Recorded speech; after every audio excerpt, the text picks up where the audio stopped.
বিশ্ব ইতিহাসে প্রথম মানুষ ও প্রথম নবী হিসাবে আল্লাহ পাক আদম আলাইহিস সালামকে নিজ দুহাত দ্বারা সরাসরি সৃষ্টি করেন।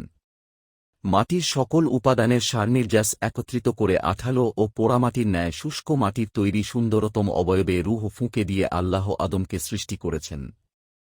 অতঃপর আদমের পাঁজর থেকে তাঁর স্ত্রী হাওয়াকে সৃষ্টি করেন। আর এ কারণেই স্ত্রী জাতি স্বভাবগতভাবেই পুরুষ জাতির অনুগামী ও পরস্পরের প্রতি আকৃষ্ট। অতঃপর স্বামী স্ত্রীর মাধ্যমে যুগ যুগ ধরে একই নিয়মে মানববংশ বৃদ্ধির ধারা অব্যাহত রয়েছে। কুরআনের বর্ণনা অনুযায়ী প্রথম দিন থেকেই মানুষ পূর্ণ চেতনা ও জ্ঞান সম্পন্ন সভ্য মানুষ হিসাবেই যাত্রারম্ভ করেছে এবং আজও সেভাবেই তা অব্যাহত রয়েছে।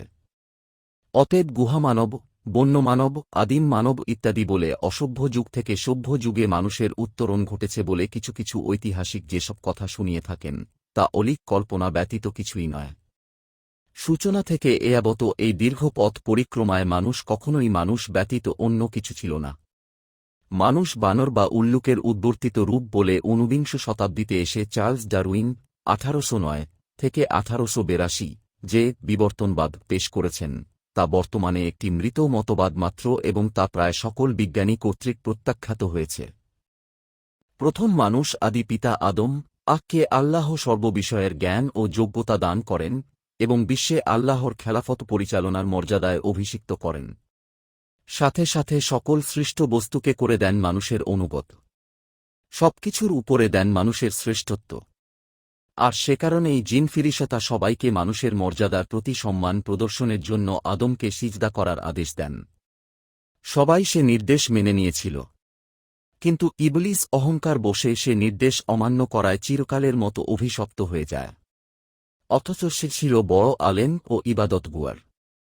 সে কারণ জিন জাতির হওয়া সত্ত্বেও সে ফিরিশতাদের সঙ্গে বসবাস করার অনুমতি পেয়েছিল ও তাদের নেতা হয়েছিল।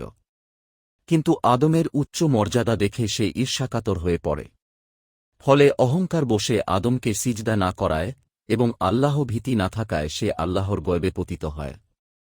এজন্য জনৈক আরবি কবি বলেন, যদি ইলমের কোনো মর্যাদা থাকত তবে ইবলিস আল্লাহর সৃষ্টিকুলের সেরা বলে গণ্য হতো। শয়তানের সৃষ্টি ছিল মানুষের জন্য পরীক্ষা স্বরূপ। ইবলিসকে আল্লাহ মানুষের জন্য পরীক্ষা স্বরূপ সৃষ্টি করেন এবং কিয়ামত পর্যন্ত তার হায়াত দীর্ঘ করে দেন। মানুষকে আল্লাহর পথ থেকে বিচ্যুত করার জন্য ও তাকে ধোঁকা দেওয়াই শয়তানের একমাত্র কাজ। সে মানুষকে বলে কুফরি কর, কিন্তু যখন সে কুফরি করে তখন শয়তান বলে আমি তোমার থেকে মুক্ত, আমি বিশ্বপ্রভু আল্লাহকে ভয় করি। অন্যদিকে যুগে যুগে নবিরাসুল ও কিতাব পাঠিয়ে আল্লাহ মানুষকে সত্য পথ প্রদর্শনের ব্যবস্থা অব্যাহত রাখেন।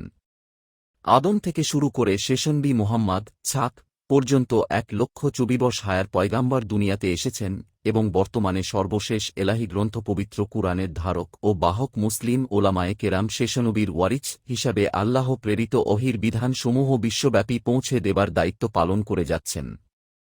পৃথিবীর চূড়ান্ত ধ্বংস তথা কিয়ামতের অব্যবহিত কাল পূর্ব পর্যন্ত এই নিয়ম জারি থাকবে। শেষনবীর ভবিষ্যদ্বাণী অনুযায়ী পৃথিবীর এমন কোন বস্তি ও ঝুপড়ি ঘরও থাকবে না যেখানে আল্লাহ ইসলামের বাণী পৌঁছে দেবেন না। এতদসত্ত্বেও অবশেষে পৃথিবীতে যখন আল্লাহ বলার মতো কোন লোক থাকবে না, অর্থাৎ প্রকৃত তাওহীদের অনুসারী কোন মুমিন বাকি থাকবে না, তখন আল্লাহর হুকুমে প্রলয় ঘনিয়ে আসবে এবং কিয়ামত সংঘটিত হবে। মানুষের দেহগুলি সব মৃত্যুর পরে মাটিতে মিশে যাবে, কিন্তু রূহগুলি স্ব ভালো বা মন্দ আমল অনুযায়ী ইল্লিন অথবা সিজ্জিনে অবস্থান করবে, যা কিয়ামতের পরপরই আল্লাহর হুকুমে স্ব দেহে পুনঃপ্রবেশ করবে এবং চূড়ান্ত হিসাবনিকাশের জন্য সকল মানুষ সশরীরে সৃষ্টিকর্তা আল্লাহর দরবারে নীত হবে। মানুষের ঠিকানা হল তিনটি: 1. দারুদ দুনিয়া, অর্থাৎ যেখানে আমরা এখন বসবাস করছি। 2. মৃত্যুর পরে কবরের জগৎ। 3. কিয়ামতের দিন শেষ বিচার শেষে জান্নাত বা জাহান্নামের চিরস্থায়ী ঠিকানা। অতএব পৃথিবী হল মানুষের জন্য সাময়িক পরীক্ষাগার মাত্র। জান্নাত থেকে নেমে আসা মানুষ এই পরীক্ষাস্থলে পরীক্ষা শেষে সুন্দর ফল লাভে পুনরায় জান্নাতে ফিরে যাবে অথবা ব্যর্থকাম হয়ে জাহান্নামে নিক্ষিপ্ত হবে। অতঃপর সেখানেই হবে তাদের সর্বশেষ যাত্রাবিরতি এবং সেটাই হবে তাদের চূড়ান্ত ও চিরস্থায়ী ঠিকানা।